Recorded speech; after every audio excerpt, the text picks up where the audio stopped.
going to tell you 5 steps on how to start your homestead. The 5 steps that we did, we're telling you guys on how to start.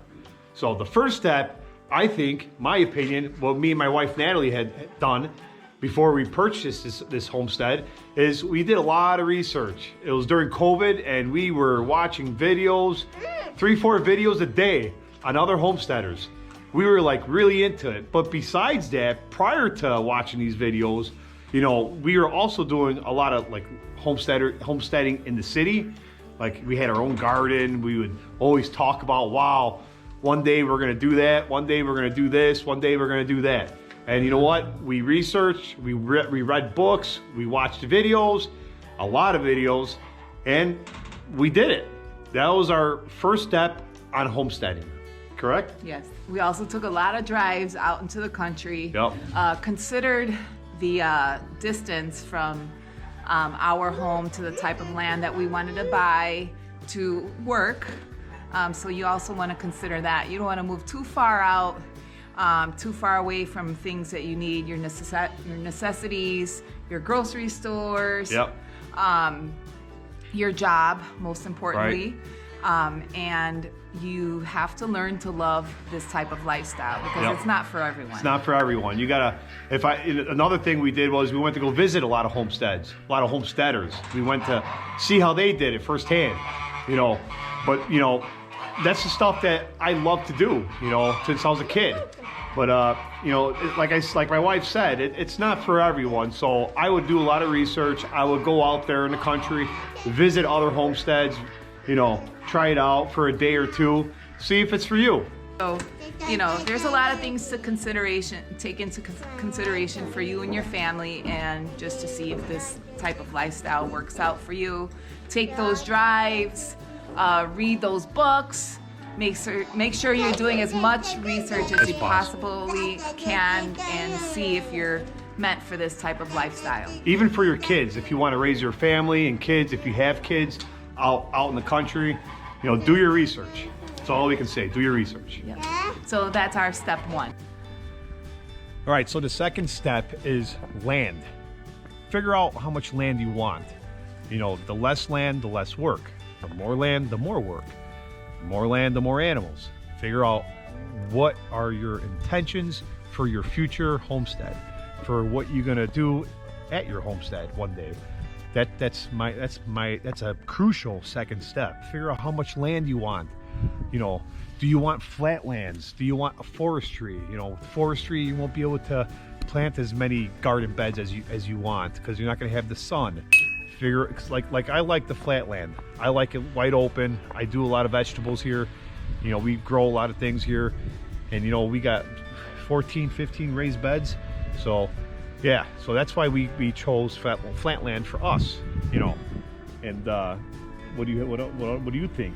Well, I think that's very important, because as you are choosing your homestead, you're going to be online and you're going to say, hey, look, this place has like 6 acres, but then you've got, you know, 5.5 of those is covered by trees, right? Right, so right.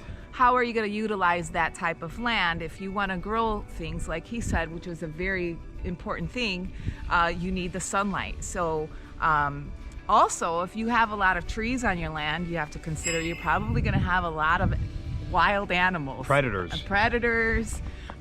You're going to have a lot of bugs in the summertime, lots of mosquitoes, lots of bugs. But you'll get to enjoy, you know, just being in a wooded area and secluded, and, you know, it makes you kind of feel like you're in your own cabin. Right. And if that's the type of homestead that you want, you know, go for it. But for us, we didn't want to do that. And I think a lot of people buy very wooded homesteads thinking that they're going to be able to use that type of land. Right.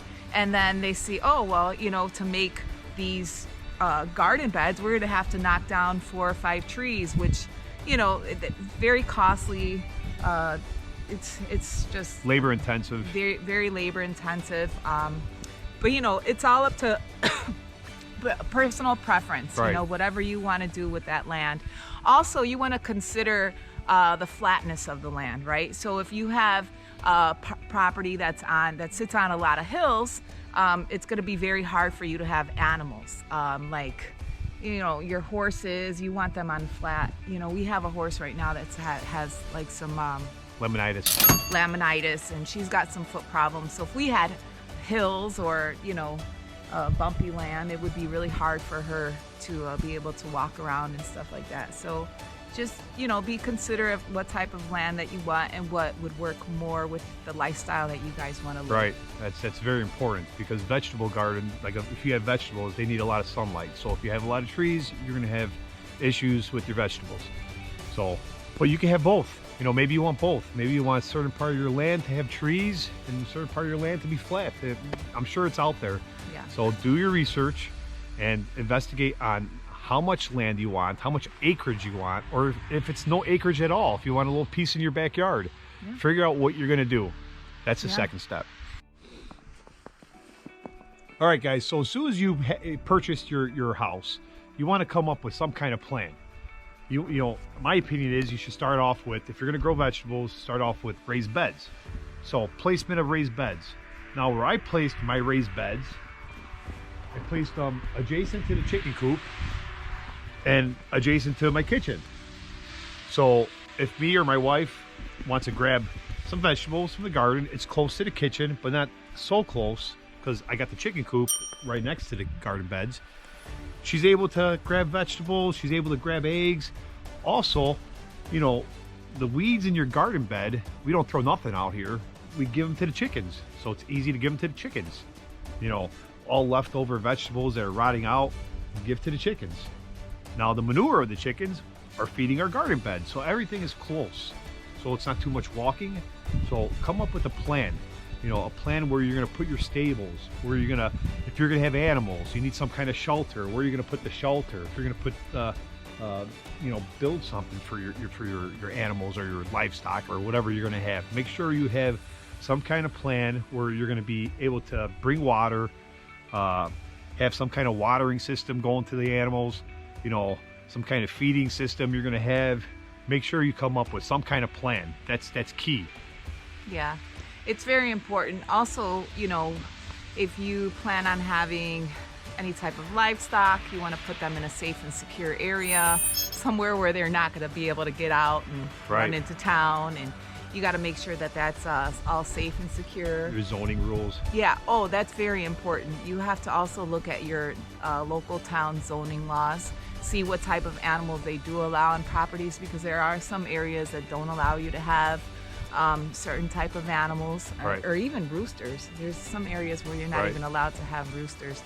So just make sure that you do all your research before you start, you know, jumping in and getting the type of animals that you think you want. So, right. Yeah, so that's basically it. Come up with a good plan. Come up with a good plan. Even draw it out on a piece of paper, figure it out. As soon as you purchase that land, draw it out, have an idea, start brainstorming, figure out where you're gonna put everything, figure out if you're gonna free range your birds or if you're gonna build some kind of shelter for your birds, enclose them. We got both. You know, we got most of our birds free range, and the other half, you know, in a little area where we keep them all together. Yeah, come up with a plan. That's step 3. Yeah, step 3. So we've got 2 more steps to show you, and in my opinion, these were the most important 5 steps to starting a homestead. So stay tuned. All right, so we're on to step 4. Now, step 4 is a very important step. It's budget. Make sure you have a budget. Make sure you stick with that budget. Stuff could get pricey. Make sure that you come up with a plan with the animals that you have, what kind of feed they need, if they need hay. Make sure you budget yourself. You know, things are tempting out there. Animals are tempting. You know, we're also a rescue, so we want to save as many animals as possible, but it's tempting, but you also got to be able to handle it, you know, with, you know, your mortgage and daily life expenses. Make sure you come up with a good plan, a good budget, figure out pricing prior to getting everything, because it's important. In today's time with inflation, prices going up, things are crazy. If you think eggs are going up, feed's going up. Everything's going up. So make sure you investigate your budget and plan a good budget and stick with it, depending on how many animals you're getting and you want to get for the future of your homestead. So make sure you have that budget in line. Yeah, I would say, like you said in the beginning, you took the words out of my mouth. It is so tempting, once you start raising a couple animals, you want a few more, and then you realize, oh wow, look at this, prices just went up within a few months, almost 30%. And, if you're on a fixed income and stuff, that can be pretty tough, and you still have to be able to feed your family, and you have to feed your animals right. and make sure that they're getting taken care of. So it is very, very important to set a budget, and that's gonna let you know the type of animals that you have. It's gonna, you'll be able to figure out, okay, I can afford to get hay, so I can get goats, or I can get horses, or, look at the prices of chicken feed. Even our barn cats, we got 4 barn cats. A bag, oh my gosh. Prices are going up. That's all I got to say. Prices are going up, and you got to feed everybody. So, keep that in consideration. A budget. Come up with a budget. Yeah.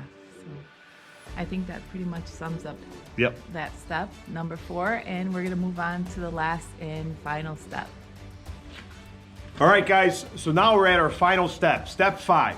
A very important step. Step 5 is super important. Now, my opinion is, once you purchased your house, your homestead, once you did your plan, once you did all those steps, if I was you guys, I would start off small. Start off with a couple raised beds instead of 14 or 15 raised beds. Don't go all out on it. You might burn yourself out. Start off with a type of like chickens. Start off with chickens. Chickens are easy. Start off with like 3 or 4 chickens the first year. Start off small. See if you like it. See if it's good for you. See if the workload is going to be, good enough for you to handle. Because this is not for everybody. I'm being honest with you. It's a lot of work, and it's work every day. There's no vacation. On Christmas Day, you got to feed the animals. Let me tell you, if you go on vacation, you need someone here taking care of what you do every day. So take that in consideration. It's a lot of work. They always need animals. They always need water. They always need food. They constantly, here in Zone 5, with how cold it gets, my horses, they need to eat all the time. All the time. They need to have constant hay. So make sure you start off small. Start off with chickens. Start off with something that you can handle. A couple raised beds. Start off small and then gradually increase. If you want to do another animal, get some goats. That's another easy animal to get. Start off small, then get pigs, if you want pigs. But before you get any type of animal, go to other homesteads, go to other farms, see how they do it, see their workload, see if you're able to handle that workload, because it's a lot. Yeah. Yeah, especially, like you said, we live in a very cold, it gets very hot, and then it does get very, very cold. So it is a lot of work. I mean, not only do you have to constantly have food and water, you're outside, like we have ducks and geese and animals that we free range.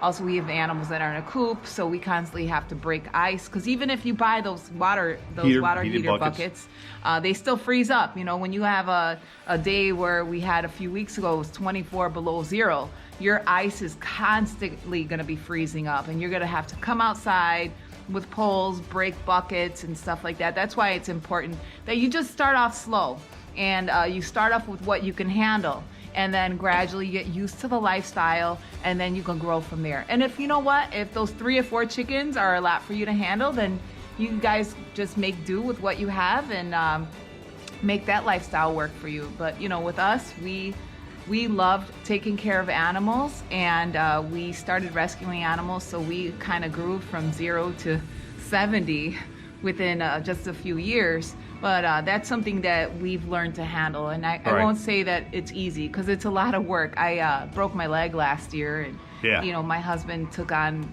not only taking care of me, but we have a 1-year-old, so he had to take care of the 1-year-old, he had to take care of me, plus our 70 animals. So you have to take a lot into consideration. Not 100% of the time, like there's gonna be times where he's sick and I'm gonna have to pick up the load. So you always have to consider those type of things, and events where somebody could be out of commission and they won't be able to help around the farm. So you're Right. gonna have to take up 100% of the work. So just make sure you start small, be smart about it and see what you can handle and see what you love. You have to love it, right? You got to have fun. If you're not having fun, that's why I said in the previous steps, visit other homesteads, visit other farms, see if you love it, see if you're going to have fun doing it. Because if you're not having fun doing it, I don't advise to do it. Yeah, it's going to be a job. And if you're working full time, 40 hours a week, you don't want to come home to another job that you hate doing. And now you've got these poor animals living on your property and they're being neglected because, you just don't have the strength or energy for it. So just make sure you're in it for the long haul. Start small, take your time and grow from there. And have fun. So I just want to thank you guys for sticking around with us and tuning into our YouTube channel. Hopefully you're successful in your homestead. You guys, if you guys are starting a homestead or thinking about one, make sure you guys leave a comment. If you have any questions about anything, especially planting, this is the guy to ask right here. He's got a crazy green thumb. And thank you guys for watching. Thank you. I appreciate it. Welcome to Midwest Acres, baby. Thank you.